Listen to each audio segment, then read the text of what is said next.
Ledakan di terowongan kan beda ya dengan tambang surface kan. Aku mau lihat di situ namanya overbreak istilahnya. Limit area yang udah kita tentuin ternyata pas peledakan lebih dia. Faktor desain peledakan yang gitu. Mulai dari tengah duluan kita ledakannya atau dari samping duluan itu berpengaruh semua tuh.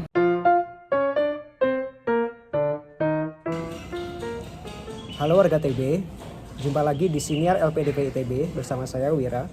Hari ini kita kedatangan seorang bintang tamu dari Magister Rekayasa Pertambangan, betul? Betul. Oke, inilah dia Bang Akbar.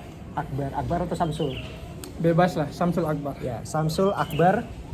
Itu aja. Samsul Akbar, oke. Samsul Akbar, panggilannya Akbar. IG-nya Bal Akbar, jangan lupa di follow. Oke, gimana kabar? Sehat? Alhamdulillah. Lagi sibuk apa? Masih UAS? Satu lagi tugas. Oke. Tugasnya nggak terlalu susah sih, mudah-mudahan bisa. Siap, sikatlah. Sebentar lagi kita bakal liburan. Oke. Asik. Jadi yang pertama nih buat pemanasan, cerita soal background. Jadi flashback sebelum kesini, asal dari mana, terus dulu S1-nya di mana, jurusan apa? Oke, halo semua. Tadi sudah dikasih tahu ya, saya Akbar. Jurusannya sekarang S2 Rekayasa Pertambangan, sekarang semester 3. Dulu S1 di Makassar, salah satu kampus swasta lah di UFRI. Juga ngambilnya teknik pertambangan. Asal lahir di... Iya. Saya lahir dan besar di Maluku Utara, tepatnya di Pulau Bacan. Kalau teman-teman tahu Batu Bacan, Batu Giok yang hijau itu. Oke. Nah, disitulah sudah. Oke. Lahirnya. Lahir sampai SMA di situ. SMA-nya di Ternate. Oh, Ternate. Jadi cuma SD doang. SMP SMA-nya udah di kota Ternate. Beda pulau lagi tuh. Oke, siap. Oke, terus ngerantau ke Makassar S1. Kuliah. Dulu waktu S1 skripsinya tentang apa? S1 skripsinya ekonomi. Ekonomi tambang. Menghitung biaya produksi nikel. Waktu itu kan ngambilnya skripsinya nikel ya. Di Pulau GB. Pulau GB itu di Maluku Utara lah. Maluku Utara. Di Pulau GB ini ada sumber daya nikel gitu maksudnya? Oh, banyak. Dulu Terus, kan ada Antam kan, terus udah cabut, sekarang perusahaan swasta nasional tapi kerjasama sama Cina juga. udah ada tambang di situ? Sekarang ada beberapa 4 apa 5 gitu. Waktu kamu skripsi udah ada tambang? Udah ada. Jadi kamu menghitung keekonomian dari aktivitas tambang itu? Nah ya, tapi cuma di satu pit kan agak luas kan, Oke. banyak pitnya kan. Oke. Kalau di ini daerah asal kamu di Maluku Utara, potensi mineral apa aja di situ adanya? Sekarang kalau lagi booming ya, itu nikel. Cuman di sana tuh ada beberapa, kita indikatornya perusahaan aja lah. Perusahaannya tuh ada sekarang emas. Terus kalau yang tambang ya, terus beberapa tambang galian C juga kayak keperluan pembangunan gitu. Oke. Terus ada aluvial gitu. Tapi yang banyak tuh sekarang nikel. Emasnya cuma 1 apa 2 gitu di NHM kan, tahu kan? Oke. Indonesia Halmahera Mineral. Tahu. Nikel, emas sama galian C untuk konstruksi. Oke. Udah ada smelter di sekitar situ? Banyak. Bahkan Di Maluku Utara. di Pulau Obi itu yang tempat dulu saya sebelum S2 kan sempat kerja ya di situ. Itu smelternya tuh smelter pengolahan nikel kadar rendah yang hasilnya tuh jadi bahan dasar untuk baterai lithium. Oke. Nah, itu pabrik pertamanya tuh di situ. Kalau pabrik nikel tuh kan ada yang ferronikel yang pakai Besi? Ya, yang besi FE, kan, FE kan. Terus yang kedua ada yang itu, yang terbaru untuk bahan dasar lithium itu. Baterai lithium. Oke. Itu yang viral sekarang kan. Buat teman-teman yang belum tahu, jadi smelter itu adalah suatu instalasi untuk mengolah dari bahan tambang mentah menjadi bahan setengah jadi ya. Setengah jadi. Karena itu merupakan instruksi dari pemerintah kita ya, supaya kita tuh jangan mengekspor atau menjual barang mentah gitu. Jadi kita harus menjual paling tidak setengah jadi supaya ada multiplier nilai tambah. efek, terus ada nilai tambah. Ada nilai tambah yang bisa kita peroleh dari penjualan itu. Gitu. Mantap. Oke, tadi skripsi terus. Sebelum S2 sempat kerja? Iya. Jadi aku S1-nya itu kan sekitar 5 tahun lah, 2018 lulus. Oke. Terus bareng ya. 2018 lulus. 2019 awal tuh udah keterima kerja alhamdulillah kan di Pulau Obi itu. Perusahaannya perusahaan nikel, perusahaan tambang itu. Selama 1 tahun 2 bulan kalau nggak salah. Oke.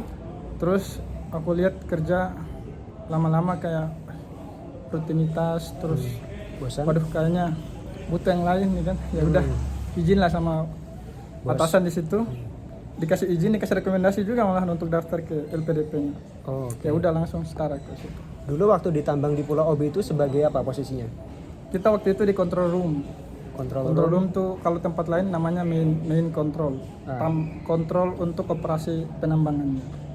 Jadi kita di situ memastikan biar kegiatan di lapangan itu khusus yang penambangannya itu berjalan sesuai dengan rencana. Jadi setiap aktivitas di tambang kita mereport. Reportnya kita waktu itu sejam, kalau report produksi per jam. Oke. Report aktivitas penambangan mungkin per setengah ini putaran lah, mungkin pas sebelum jam istirahat, terus akhir istirahat. Jadi kalau orang-orang mau nanya, sekarang kita operasi berapa unit, produksinya udah sampai mana, nah itu ke kita guys. Oh, oke. Tugas kita di situ lah. Control room memastikan agar operasi tambang sesuai dengan rencana. Nah itu. Oke. Terus setelah kerja dari situ dapat rekomendasi buat daftar LPDP. Terus kenapa pengen lanjutnya di ITB? Oh nah, sebenarnya sih simpel sih sederhana. Nah. Karena jurusan tambang yang ada di list LPDP cuma satu. Oh gitu. Di ITB doang. Oh, oke. Terus oke. emang dari segi kualitas pun ITB ya udah ditahu lah ya, untuk tambang itu kita hampir semua kampus tambang itu patokannya kan ke sini. Oh, Baik dari segi kurikulum, dosen-dosennya pun mungkin lanjut di sini. Jadi ya kayaknya kalau mau lanjut tambang mungkin sarannya ITB aja. ITB aja untuk jurusan tambang. Oke. Oke, terus apa namanya? Oke, terus alhamdulillah keterima di sini di S2 tambang. Habis itu sekarang semester 3 beres kan? Udah beres 3. Oke, berarti sebentar lagi mau tesis nih. Nah, tesisnya tentang apa, Bang? Tesisnya, wah ini berat sih pertanyaannya. Ya. Cuman kemarin rencananya itu mau ngambil peledakan tambang bawah tanah. Oke. Jadi kemarin udah disetujui sih judulnya, tinggal sekarang proses buat proposalnya, mudah-mudahan beres. Jadi peledakan tambang bawah tanah itu, tahu kan peledakan? Tahu. Ya, ditambang kan untuk kita mengekskavasi bahan galian tambang itu. Metode yang paling efisien untuk batuan yang keras, oke. itu hanya peledakan. Oke, betul. Untuk underground ya tapi ya? Nah, tapi ini fokusnya untuk underground. Udah ada rencana mau ngirim proposal? Udah dapet data belum? Belum. Nah, mau ngirim proposal kemana? Nah, kayak tadi yang aku sebut sebelumnya ke NHM rencana. NHM. Ya, Nusa Halmahera Mineral. Di situ tambang emas dan mirip kayak Freeport dia, cuman bijinya beda aja. Tipe geologi bijinya beda. Tapi penambangannya tambang bawah tanah cut and fill.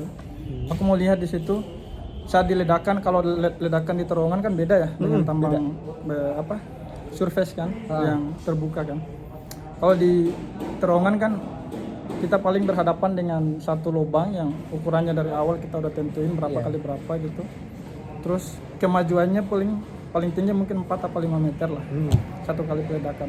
Aku mau lihat di situ namanya overbreak istilahnya. Jadi pas saat peledakan tambang bawah tanah tuh ada potensi overbreak. Overbreak itu limit area yang udah kita tentuin, ternyata pas peledakan lebih dia. Oke. Karena ada interaksi di situ kan, bahan peledak dengan batuan, kita nggak tahu kan. Oh iya, oke. Kita nggak mungkin mindset bahwa saya inginnya 4x4, tiba-tiba peledakan sampai ujung misalnya tunnel 500 meter, semuanya sama 4x4, luasnya smooth kayak orang bikin terowongan di jalan tol gitu kan, nggak mungkin. Kalau jalan tol kan udah dipasang kerangka. Iya, kerangka yang sipil kan, jadi udah indah. Tapi pas peledakan kan nggak mungkin kayak gitu. Nah, aku mau lihat kelebihan dimensinya itu namanya overbreak kalau teman. Oh, oke. Biasanya yang menyebabkan gangguan ketika peledakan itu apa? Yang bikin ledakannya tambah gede tadi apa? Ada 2 faktor. Kalau kita secara garis umum ya, itu faktor geologi, kondisi masa batuannya, dengan faktor desain peledakan yang kita susun. Mulai dari jumlah lubang bornya, kemudian tipe bahan peledaknya, kemudian sistem penyalaan juga. Jadi kita mau ngeledakin lubang yang mana dulu dari misalnya beberapa instalasi yang udah kita susun. Kan satu terowongan kan gini lah bayangannya ya. terus kita install di situ. Mulai dari tengah duluan kita ledakannya atau dari samping duluan, itu berpengaruh semua tuh ke overbrick kayak gitu. Oke, nice. Jadi pengen mempelajari tentang peledakan tambang bawah permukaan untuk emas. Iya, yang sekarang untuk emas dulu fokus. Oke, emas. Oke, itu tadi tesis. Berarti target lulus kapan? Insya Allah tepat waktu dong. Apa bulan apa berarti? Kalau bulan Oktober kan nggak mungkin bisa ya. Berarti karena Desember ya, Desember udah harus sidang. Selesai Desember harus sudah sidang. Oke. Jadi sebelum Januari lah, sebelum daftar ulang. Sebelum Januari udah sidang. Oke. Ya, insya Allah. Kita doakan semoga Bang Akbar bisa tepat waktu. Amin. Oke, tadi tesis sudah. Nah, sekarang kan sesuai yang kita tulis sebagai calon awardee LPDP dulu kan kita nulis esai tuh. Rencana pengabdian setelah lulus. Nah, kalau Bang Akbar sendiri apa yang Abang tulis di esai kemarin? Waktu itu dosen. Dosen. Biar simpel aja kan jawab pertanyaan interview. Oke. Kalau sekarang ada perubahan?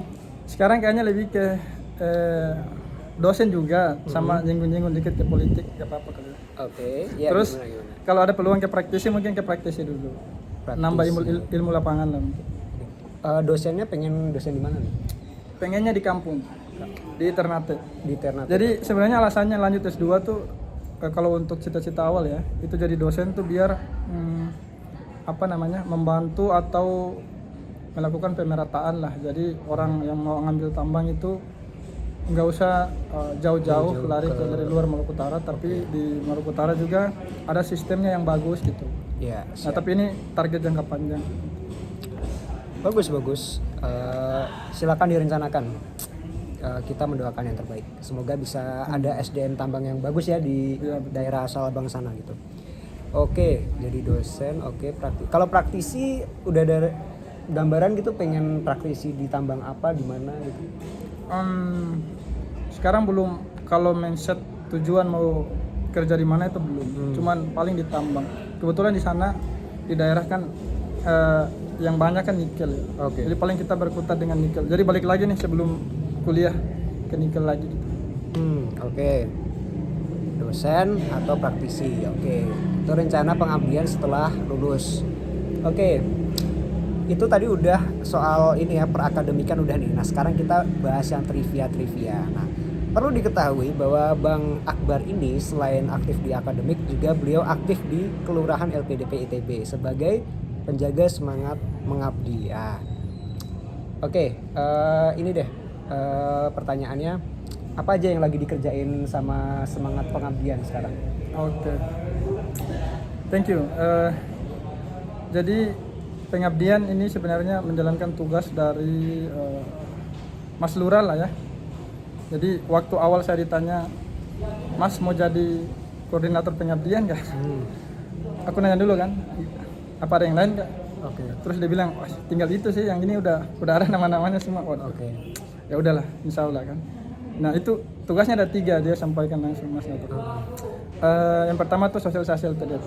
Jadi itu mungkin niatnya tuh melanjutkan tugas LPDP lah, karena mereka kan sering sosialisasi tuh. Jadi mungkin kita membantu dengan beberapa kegiatan. Tapi untuk yang pengabdian yang sekarang kita fokusnya tuh yang daftar ke ITB aja. Sama kampus-kampus yang memang secara histori banyak alumninya ke ITB untuk S2. Nah itu yang kita sasar biar peluang untuk dapat LPDP-nya tuh lebih besar gitu. Terus yang kedua itu terkait dengan desa binaan.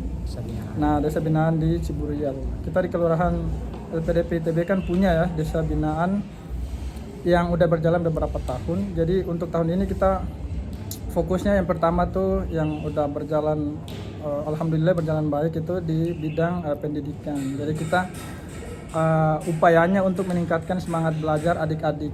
Jadi adik-adik yang mungkin belajar di kelasnya bosan, kita kasih belajar yang lebih fun. Nah gitu, jadi mereka lebih semangat gitu. Oh ternyata belajar tuh kayak gini. Nah itu diambil oleh Mbak Karina dan kawan-kawan. Terus kita juga selain edukasi tadi, kita ada juga program yang lain di desa binaan. Misalnya nanti ada pengadaan sarana prasarana. Kalau ini tergantung keuangan juga sih.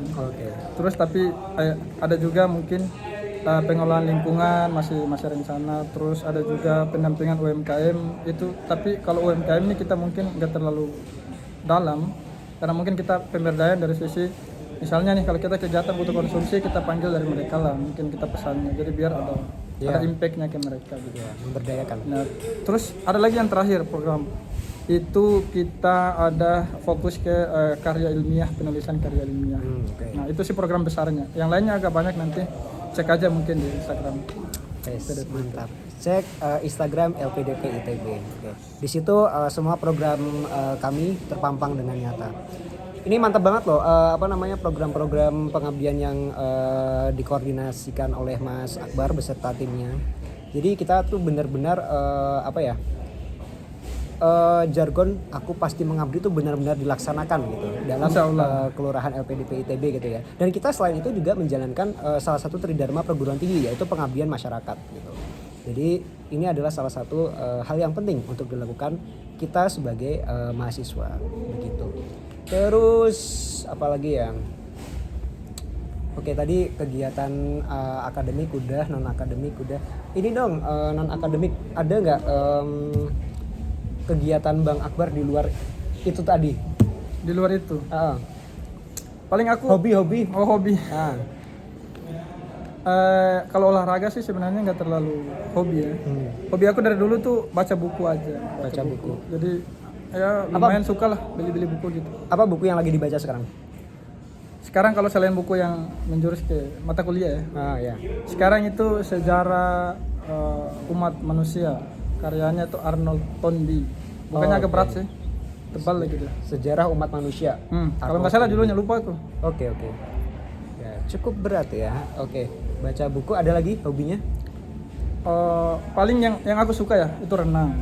Cuma renang tuh seminggu berapa kali? Sekarang udah jarang. Oh, udah jarang. Oke. Sibuk mengabdi soalnya. Dulu renang tuh di sungai biasa. Kalau di sini di kolam kan cepat perihnya matanya. Oh ya. Kalau renang kan suka nyelam. Suka nyelam kan. Kalau cuman di atas doang renang gini itu kan itu sport namanya kan. Ini kita nih yang berendam aja gitu. Nyelam di bawah. Itu hobinya. Oke. Baca, renang, udah ada lagi? Itu aja lah. Itu aja. Oke. Ada nggak fun fact atau trivia soal Bang Akbar atau kehidupan sekitar Bang Akbar yang kira-kira kayaknya teman-teman warga TB banyak yang belum tahu nih soal ini gitu. Soal Bang Akbar atau soal prodinya Bang Akbar atau soal semangat mengabdi gitu. Apa yang kira-kira banyak orang belum tahu? Apa ya? Nggak tahu apa ya. Mungkin kalau dari pengabdian aja kali ya. Apa tuh? Pengabdian fun fact-nya itu bentar. Ini perlu pikir dulu. Nggak apa. Nanti di cut santai aja. Di cut. Bentar, fun fact yang bagus apa ya? Aku kemarin pas dikirim itunya aku nggak ini sih. Nggak kepikiran sih. Kasih clue dulu lah, fun fact yang apa ya? Yang seperti apa? Misal fun fact soal diri sendiri itu kayak misal kalau orang tuh banyak kira tuh aku tuh cerewet atau gimana, padahal sebenarnya aku tuh pendiam banget gitu. Aku tuh males berinteraksi sama orang kan. Nah, gitu kayak gitu misal. Fun fact. Yang pengabdian aja kali ya. Pengabdian apa? Ini tambang apa? Fun fact apa? Mungkin kalau tambang tuh gini, mungkin banyak orang yang ngira kalau kuliah di tambang tuh ntar lulusnya bakal jadi gini, padahal nggak cuma itu loh, bisa gini misal gitu. Bentar. Atau soal pengabdian, orang kalau dengar pengabdian masyarakat tuh pasti dikiranya bangun jalan, bangun apa, padahal nggak cuma ini loh, bisa ini. Nah misal gitu. Masuk juga sih itu tapi. Jadi aku yang ngasih ide. Baru 19 menit. Iya. 30 menit kita biasanya loh. 30 menit lah. Waduh, cepat ya berarti kita ya. Di tambang. Oh iya gini. Iya, langsung aja. Langsung. Iya. Jadi mungkin fun fact di tambang aja. Ini kalau orang yang bukan jurusan tambang kan ngiranya pertambangan itu jurusan yang sangat praktis, memang betul ya praktis. Tapi di dalam itu sebenarnya sangat kompleks, melibatkan berbagai disiplin. Jadi kita kalau belajar tambang di S1 itu hampir semua disiplin kita masuk. Mulai dari kalau matematika, kimia, fisika kan itu kan engineering ya, wajib ya basic. Terus kita juga masuk ke lingkungan karena tambang sekarang kan dihadapi sama persoalan lingkungan ya, Iya, kebanyakan di Indonesia. Terus ada juga persoalan lingkungan tadi kan, safety. Terus ada juga masalah hukum, masalah sosial. Yang sekarang aku lagi ngambil mata kuliah satu itu namanya aspek sosial pertambangan. Jadi sebenarnya di tambang itu ya agak cukup kompleks dan bukan hanya orang tambang biasanya kerja di perusahaan pasti. tambang. Itu melibatkan berbagai disiplin ilmu gitu. Oh iya, rekayasa pertambangan kan pasti terdiri atas beberapa kakak kan. Nah, Mas Akbar ambil yang mana? Nah, saya tuh kakaknya kebetulan geomekanika. Jadi di ITB tuh rekayasa tambang di ITB itu ada 4 kakak dibaginya. Dan saya kira itu cukup komprehensif lah ya, mencakup semua yang ada di tambang. Itu yang pertama, yang di kita itu geomekanika. Itu yang kita pelajari itu misalnya kestabilan lereng ataupun underground. Terus jadi fokusnya lebih ke perancangan lah, desain tambang yang gimana. Jadi orang kalau mau mendesain tambang, misalnya nih kita mau nambang sesuatu lah, emas lah, itu gunungnya itu kita mau mulai dari mana, itu kan bisa didesain dulu. Dan yang paling penting di proses itu kita harus memastikan bahan galian yang kita ambil itu bisa maksimal kita ngambil, tapi yang bekerja di situ juga harus safety, harus aman. Nah itu bidang kita. Biayanya juga harus seminimal mungkin. Nah itu biaya itu di bidang ekonomi biasa yang hitungnya. Itu ada namanya kalau di kakak kita tuh ekonomi mineral. Jadi lebih ke tinjauan harga dan sebagainya, biaya produksi. Terus ada juga bidang lain namanya lingkungan tambang. Nah itu yang fokus tadi saya bilang ke lingkungan.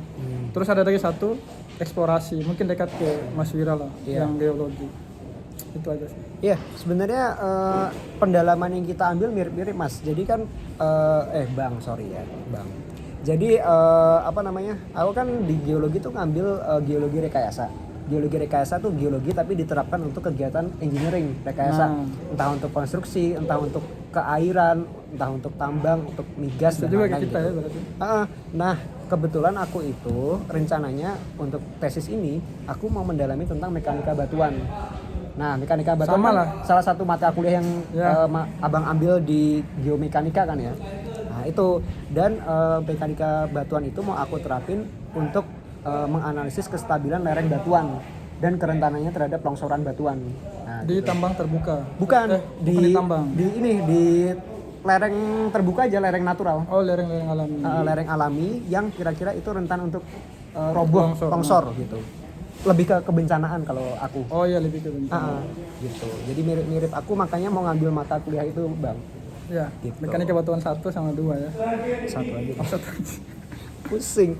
Semester depan udah tesis. Oke. Siap. Apalagi ya? 22. Oke deh, udah cukup deh, kayaknya nggak harus 30 menit juga sih. Singkat aja lah biar orang nggak bosan kan. Iya, oke. Oke, itu dia Bang Akbar dari Rekayasa Pertambangan, Magister Rekayasa Pertambangan, sudah sharing tentang kegiatan akademik beliau, kegiatan non akademik beliau beserta trivia yang seru tadi. Nah, ini Bang, coba encourage atau ajak warga TB untuk ikut berbagi cerita di siniar LPDP kita ini. Oh, siap. Bentar, ini perlu pikir dulu kalau Iya, santai. Apa yang mau di ini? Oh iya, buat teman-teman yang iya. Halo teman-teman, jangan halo lah ya. Itu kan di awal ya. Santai. Ya, jadi gini, buat teman-teman yang suka bercerita, kemudian banyak kisah hidup atau yang sekarang dijalani yang kiranya itu ada punya manfaat untuk didengar atau diketahui orang lain, silahkan hubungi Mas Wira dan tim dan langsung aja ikut podcast dan mudah-mudahan bisa bermanfaat untuk orang banyak. Amin ya. Jadi cara buat ikutan podcast silahkan bisa japri saya via WA atau bisa langsung ngisi guest list yang ada di Linktree di bio IG LPDP ITB. Oke. Mudah sekali. Oke, kita nantikan episode berikutnya beserta warga TB lain yang inspiratif ya, yang bisa kita ambil manfaatnya untuk kita terapkan dalam kehidupan sehari-hari. Oke, terima kasih Bang Akbar. Sampai jumpa di episode berikutnya. Hai.